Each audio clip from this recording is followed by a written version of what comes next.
The call came just after midnight, interrupting the quiet hum of Marcus Hayes' workshop. He was sanding a cedar panel for a client's deck, trying to stay busy, trying not to think. His phone buzzed against the workbench, unfamiliar number, but something made him answer. "Am I speaking with Marcus Hayes?" the voice asked, clipped and clinical. "Yeah, who's this?" "My name's Dr. Ethan Laramie. I work with your wife, Danielle." Marcus frowned. "Okay. I'm calling because 6 months ago, your wife and I were sleeping together." Marcus's hand froze mid-sand. "The hell did you just say?" "I don't have time for drama," Ethan continued, voice flat and unrepentant. "We hooked up during long night shifts. She was wild, like absolutely insatiable, but about 2 months ago she ditched me, moved on to another guy, Dr. Cole Strickland. Figured you should know." "You're lying." "If you want proof," Ethan said as if it were an afterthought, "check storage room 309 in the hospital garage within the next 30 minutes, or don't. I don't really care. She played both of us. I'm just giving you the chance to see it with your own eyes. Good luck, man. Hope you're not one of those doormat types." The line went dead. Marcus stood there, phone in hand, heart pounding in his chest, the weight of disbelief settling heavy on his shoulders. His instinct was to dismiss it as a sick joke, some twisted prank, but something about the caller's voice, the cruel calmness of it, made his gut twist. He looked at the clock, 12:07 a.m. He didn't even think as he grabbed his phone again, dialing a number he hadn't used in months. Tanner, Danielle's brother, security at the hospital. If anyone could confirm the truth, it was him. Marcus just wasn't ready for the answer. For a long moment after the call ended, Marcus stood frozen, Ethan's words ringing in his ears like the aftershock of a grenade. His fingers gripped the phone so tightly it creaked in his hand.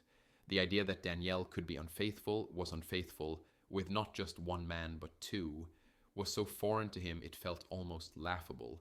She was a nurse, a mother, the woman he'd built a life with.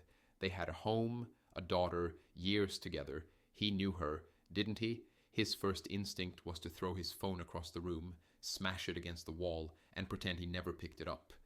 But the shaking in his hands said otherwise.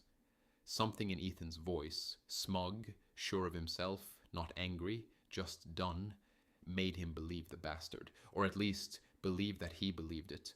Before he could talk himself out of it, Marcus pulled up Tanner's number. He hadn't spoken to Danielle's younger brother in months, maybe longer. Tanner worked hospital security on the night shift, ran the cameras, walked the floors, probably knew every dark corner of the place. If anyone could check this out quickly and quietly, it was him. Tanner answered on the third ring, sounding tired. "Marcus, everything okay?" Marcus hesitated. "I need a favor, and I need you not to ask too many questions." Tanner sighed. That's never a good way to start a call. "It's about Danielle," Marcus said, swallowing hard. "I just got a call. A guy said he works with her, claimed he'd been sleeping with her, said she's with someone else now, told me to check storage room 309, said I'd find her with him." There was a long pause. Then, "You think this guy's telling the truth?" "I don't know, but I need to find out." Tanner sighed again. "All right, I'm near that wing. Give me 10 minutes. Marcus spent the next 15 pacing the garage, eyes glued to his phone. When it finally lit up with a message, he didn't want to open it, but he did. A series of grainy images filled the screen. Danielle, white coat half off, hands tangled in someone else's hair, lips locked with a man in blue scrubs. Dr. Cole Strickland. A name Marcus recognized from one of Danielle's work stories. Always just background noise. Until now. Another message came in. "Sorry, man, I didn't want to believe it either, but I figured you'd rather know than stay in the dark." Marcus sat down on the cold concrete floor of his workshop, eyes locked on the photo. It wasn't just the betrayal. It was her face. The way she looked at the other man. Like she wanted him. Like she'd forgotten what she had waiting at home. He didn't hear the door creak open behind him until Isla's voice cut through the fog. "Dad?" He looked up, startled. She stood barefoot in the doorway, rubbing sleep from her eyes, her hair a wild tangle. "What are you doing up?" he asked, quickly locking his phone and shoving it into his pocket. "I heard your phone, then I heard you talking, and I heard you crying." Marcus looked away, his throat tightening. "It's nothing, baby, just some stuff with work. Go back to bed, all right?" Isla stepped closer. Is it about Mom? Marcus froze. Because if it is, I already knew. His eyes snapped back to hers. What do you mean? Isla hesitated, then shrugged. She talks in the bathroom. On the phone. Late at night when she thinks I'm asleep. I heard her say someone's name. Cole. She laughed a lot when she talked to him. She never laughs like that with you anymore. Marcus felt the air rush from his lungs. I didn't want to say anything, Isla said, voice quiet. I thought maybe I was wrong. But I wasn't, was I? He shook his head slowly. Number you weren't. Isla sat beside him on the cold floor, and together they stared at nothing. Neither spoke. They didn't need to. Marcus didn't sleep that night. Not a wink. After Isla finally drifted off beside him on the couch, wrapped in the same old fleece blanket she used when she was a toddler, he sat in silence, staring at the photos on his phone, over and over, his hands numb, heart hollow. Every time he blinked, he saw Danielle's face, not the one he kissed goodnight or built a life with, but the one smiling up at another man, fingers curled around his neck like it was the most natural thing in the world. Just past 5 a.m. that he stood, walked outside barefoot, and sat on the porch steps, letting the cold bite into his skin. He didn't feel it, not really. All he felt was the pressure mounting in his chest, the slow-burning anger creeping beneath the grief. By 6:15, he called her. It rang 3 times before she picked up. Her voice came on, a little breathless. Marcus, why are you calling so early? Is Isla okay? He didn't waste time. You're out of breath. A pause. What? You're out of breath. What were you doing? I had to run to grab my phone. It was in my locker. What's going on? He could hear her trying to get her tone under control, trying to sound casual. You were in storage room 309 last night, Marcus said evenly, with Cole Strickland. I have pictures. The silence on the other end was immediate and absolute, then a faint sound, like a curse under her breath, not even directed at him. Don't worry, Cole, she said quietly to someone else. I'll handle it. When she came back to the line, her voice was flat. No more acting, no more masks. So, you found out. That's all you have to say? Marcus asked. No, I've got plenty to say. Starting with, I'm honestly relieved, Danielle said, her tone growing sharp. I've been tired of sneaking around. It's exhausting. Now we can be honest. Honest, Marcus repeated, stunned.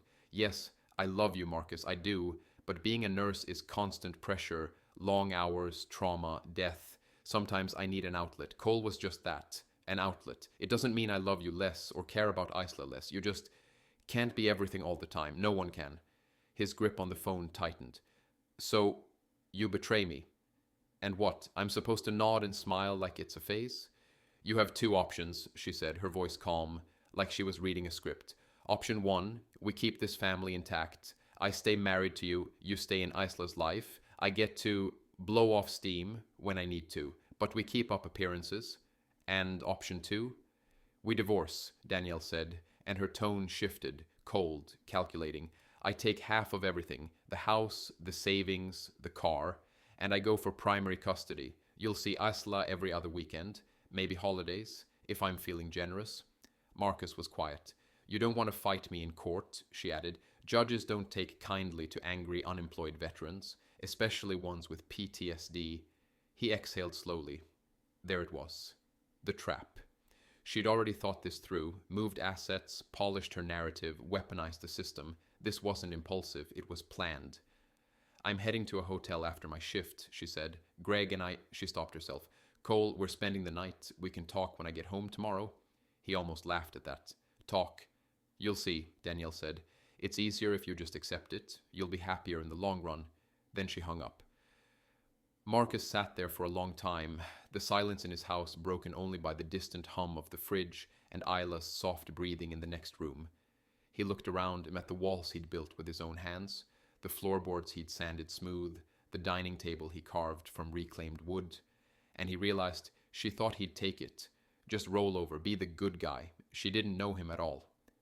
Marcus spent most of the morning in a daze, but the haze that had clouded his thoughts was starting to burn off. Rage didn't consume him the way it might have when he was younger, when fists and adrenaline were his only responses to pain, but something deeper had taken root now.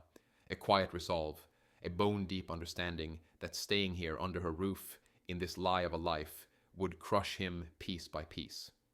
Around noon, he made Isla lunch, grilled cheese, her favorite, and sat across from her at the kitchen table. She looked up at him between bites, sensing the change in him. "Is it really over?" she asked softly. Marcus nodded. "Yeah, it is." "Are we leaving?" That caught him. He blinked. "Do you want to?" "I don't want to." "Stay here with her," Isla said, her voice calm but firm. Even before this, I didn't feel like I belonged anymore. It's like she checked out months ago, and I just didn't know why." Marcus watched his daughter, this old-souled 11-year-old girl, with eyes too wise for her age. She deserved better than this, better than a house full of lies and silence and sleeping pills stashed in drawers. "We'll go," he said finally. "Tonight." The hours that followed were a blur of quiet urgency. Marcus moved with a purpose, efficient, methodical. He emptied out his personal savings, pulled what little cash he kept hidden in the workshop, and closed out every bank account Danielle might still be linked to. He left the joint accounts untouched, let her figure out the bills with her new man. Isla packed lightly, clothes, her sketchbook, a few keepsakes. Marcus packed lighter, a duffel of tools, enough clothes for a week, and one photo, Isla's baby picture. Everything else could stay behind. When the sun dipped low and the neighborhood quieted, Marcus went to the garage and pulled out the metal bin he used for burning scrap wood. But tonight, it wouldn't be old lumber going up in flames. Danielle's belongings went in first, her designer shoes, carefully folded scrubs, framed photos of her and Cole she didn't know Marcus had found in the back of her closet. Then came her makeup case, the silk robe she wore when she didn't think Marcus noticed she didn't wear it for him anymore, and finally, the wedding album. Isla stood at the edge of the driveway, watching silently. Marcus looked at her before lighting the match. "You sure you want to see this?" "I'm not a kid, Dad," she said quietly. So he struck the match and dropped it in. Flames licked up quickly, greedy and bright, curling around their past like it had always been waiting to burn. When the fire died down, leaving only scorched memories and a charred whisper of what was, Marcus did one more thing. He walked back into the house, straight to the master bedroom. He stripped the bed bare, dragged the mattress halfway out the window, and poured a line of lighter fluid across the top. Then he lit one last match, held it for a second, and tossed it. The fire didn't spread far, it wasn't meant to, but the smoke would stain the ceiling, the message would be clear. He didn't leave a note. By 3 a.m. they were gone, just Marcus, Isla, and the open road ahead. They didn't speak much in those first few miles, just the sound of tires on pavement, the soft thrum of the engine, and the occasional sniffle from the passenger seat. Finally, Isla spoke. "Where are we going?" Marcus glanced at her, then back at the road. "Somewhere she'll never find us." A pause. "You think she'll even care?" He sighed. "She'll care that we're gone, but not for the reasons we'd hope." Isla looked out the window, her breath fogging the glass. "Good," she said. "Let her miss us." And just like that, they disappeared into the darkness, father and daughter, leaving behind a life that had already burned to the ground. They drove through the night, past empty highways and forgotten towns, until the sun cracked over the eastern horizon and spilled light across the Colorado plains. Marcus hadn't said much, but Isla didn't ask. She understood in a way that most kids couldn't, in a way that only came from watching too much and speaking too little. By late afternoon the next day, the mountains rose up like ghosts from Marcus's past, unforgiving, wild, and sacred. The Ute Mountain Reservation stretched out beneath them, vast and quiet, untouched in a way the rest of the world forgot how to be. Marcus hadn't set foot here in nearly 15 years, not since the day he left in fury, slamming the door on a culture he didn't think he needed, a family he felt had never truly seen him. Now he returned with scars, some visible, many not, and a daughter who carried more of their ancestors than he ever did. Isla sat forward in her seat as they drove into the village. Her eyes moved across every detail, the adobe homes, the twisted cottonwoods, the murals on the sides of buildings painted in ochre and blue. She didn't speak, but something in her expression said she felt it, that subtle hum in her chest, the way her breath seemed to line up with the wind. Marcus pulled up to a modest house near the community center. The front door opened before he could knock. His uncle, Gray Fox, stepped outside, tall and silent, his gray braid draped over one shoulder. They stared at each other for a long time. Then Gray Fox spoke. "Didn't expect you." "I wouldn't expect me either," Marcus said. The older man's eyes shifted to Isla. "She yours?" Marcus nodded. "Isla, my daughter." Gray Fox studied her with a gaze both heavy and reverent, her spirits loud like someone we knew. "Mom?" Isla asked quietly. He smiled. "Number someone older. You'll learn." They were invited in, but the warmth only went so far. The tribal council had to be consulted. Marcus knew that. Knew he hadn't left on good terms. But Isla... She changed the conversation. At the council meeting the next day, it wasn't Marcus they focused on, it was her. They asked her questions, not about school or sports, but about what she saw when she dreamed, what she felt in her bones, and when she told them she sometimes heard voices in the wind, saw shadows that others couldn't, they listened. Later, after she was excused, the council spoke with Gray Fox in hushed tones. They didn't want Marcus back, but Isla, Cloudwoman's blood, she was welcome. In the end, a compromise was struck. Marcus could stay, under watch, under condition. He'd work, contribute, make amends. Time would decide if he belonged again. He accepted without hesitation. That night, under a sky so clear it felt like glass, Isla sat cross-legged beside the fire with an elder healer named Sparrow Moon. She listened as the woman spoke of balance, of spirit, of roots, and for the first time in a long time, Marcus allowed himself to believe maybe they had found a place to start over. Danielle didn't even know they were gone until late the next day. She came home from her overnight shift expecting to shower, change, and maybe if Cole hadn't bailed again, spend a lazy afternoon wrapped in sheets and bad decisions. But when she pulled into the driveway and saw the smoldering black marks curling up the siding, her heart stopped. The front door was unlocked. The living room was stripped, no coats, no photos, no life. The smell hit her next. Smoke, fabric, something chemical. She ran through the house, calling out for Marcus and Isla, her voice echoing off empty rooms. When she reached the bedroom, her jaw dropped. The mattress was gone. The carpet beneath it was charred, blackened in a perfect rectangle. Burned, but not destroyed. A warning, or maybe a goodbye. Then she saw the backyard. A pile of ashes still smoked softly in the fire pit. She stumbled closer, recognizing the remnants, the melted plastic of her hair straightener, a charred piece of her favorite scarf, the twisted metal frame of their wedding album. Danielle stood frozen, heart pounding, vision blurring. Her phone rang. She didn't recognize the number, but she answered anyway. "Mrs. Hayes?" The voice on the other end was flat, tired. "This is Officer Tran with the local PD. We received a report about the smoke coming from your property earlier this morning." "They're gone," she whispered, more to herself than anyone. "Excuse me? My husband, my daughter, they left." There was a pause. "Do you believe your daughter was taken against her will?" Danielle hesitated. "She's 11. She doesn't know what she wants." Officer Tran didn't respond to that. "You can file a report if you believe this constitutes a custodial interference. But given that there's no court order and both parents have legal custody..." "He burned the house," she snapped. "The house is still standing," the officer said flatly, "and legally both of your names are on the deed. He's allowed to access it. We'll send someone to document the scene, but unless there's further evidence of endangerment, there's not much we can do." Danielle hung up without another word. She tried calling Marcus. The number was disconnected. She tried Isla's phone, straight to voicemail. Even Cole didn't pick up. By afternoon, Danielle was at her parents' house. Her father answered the door with a grim expression and didn't even open the screen. "They came by," he said before she could speak. "What?" "Marcus and Isla, yesterday morning. They were calm. Isla hugged your mother. Marcus didn't say much, just said goodbye.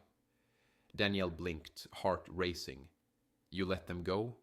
Without telling me? Her father's jaw clenched. You lost the right to expect anything from us the moment you threw your family away. He shut the door.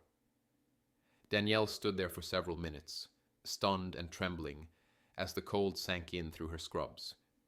She had lost her husband, her daughter, and now even her parents, and for the first time, the reality started to settle in. This time, there might be no coming back. Danielle spent the next several weeks trying to pick up the pieces, only to realize most of them were already gone. Her credit cards were maxed out, joint accounts emptied. The mortgage payments, now fully in her name, were overdue.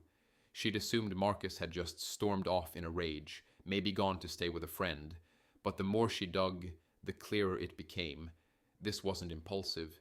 He had planned this, carefully, quietly. The final blow came at the hospital.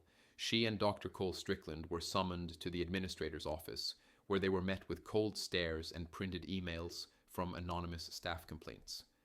Photos had circulated, of them in storage rooms, in the parking lot, on the night shift. It didn't matter how discreet they thought they'd been. Word had gotten out. Effective immediately, the administrator said, "You're both terminated." Cole barely looked at her as they left the office. "You should have kept your mouth shut." She didn't reply. By the time Danielle stepped outside the hospital doors for the last time, her career, reputation, and savings had crumbled. She drove back to the house, now quiet and still smelling faintly of smoke, and sat on the floor of the empty living room. No furniture, no family, just the sound of her own breathing and the echo of what she'd destroyed. It wasn't guilt that brought her to the reservation a week later. It was desperation. She'd found a lead through a friend of a friend who recognized the tribal symbols Marcus once wore on a necklace. After a few days of chasing it down, she drove 3 hours west, past pine forests and red rock cliffs, until the land shifted and signs appeared in a language she never learned to read. She entered the small village with her hands trembling on the wheel. At the local trading post, she stepped inside, scanning faces, unsure of what she'd say, or if she'd even be recognized. And then she saw her. Isla stood behind the counter, taller, darker from the sun, braiding a string of beads. Their eyes met. Isla froze. Danielle's breath caught in her throat. She whispered, "Hi, baby." And Isla stared back, quiet for a moment, then finally said, "You shouldn't be here." Danielle stood frozen in the middle of the shop, her hands trembling as she took a step forward. "I just wanted to see you," she said, her voice cracking, "to make sure you're okay." "I'm fine," Isla replied, her tone flat, unreadable. She looked older somehow, not just in her posture, but in the way her eyes didn't soften. "We don't need anything from you." Before Danielle could respond, another voice cut in from behind her. "She said you shouldn't be here." She turned slowly and saw Marcus standing in the doorway, arms crossed, eyes hard. He looked leaner, stronger. Even his silence carried weight. Danielle's throat tightened. "Marcus," he didn't move. "How'd you find us?" She hesitated. "Someone at the hospital mentioned you were native. I remembered the necklace, and someone from town recognized the symbol. I got lucky. Or maybe unlucky," he said, his voice low. "I'm not here to take her," Danielle said quickly. I lost everything. I just wanted to see my daughter." "You didn't lose her," Marcus said. "You gave her away. Every time you lied, every time you chose someone else, you handed her off." Danielle swallowed hard. "I know, I do, but I've changed. I've been in therapy. I'm trying to make things right." Marcus studied her. Then slowly he turned to Isla. "It's your call." Isla glanced between them. Her jaw was tight, but after a long moment she nodded. "She can visit, that's all."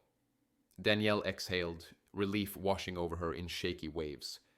Marcus didn't smile. "You're here for her," he said, stepping aside. "Nothing more."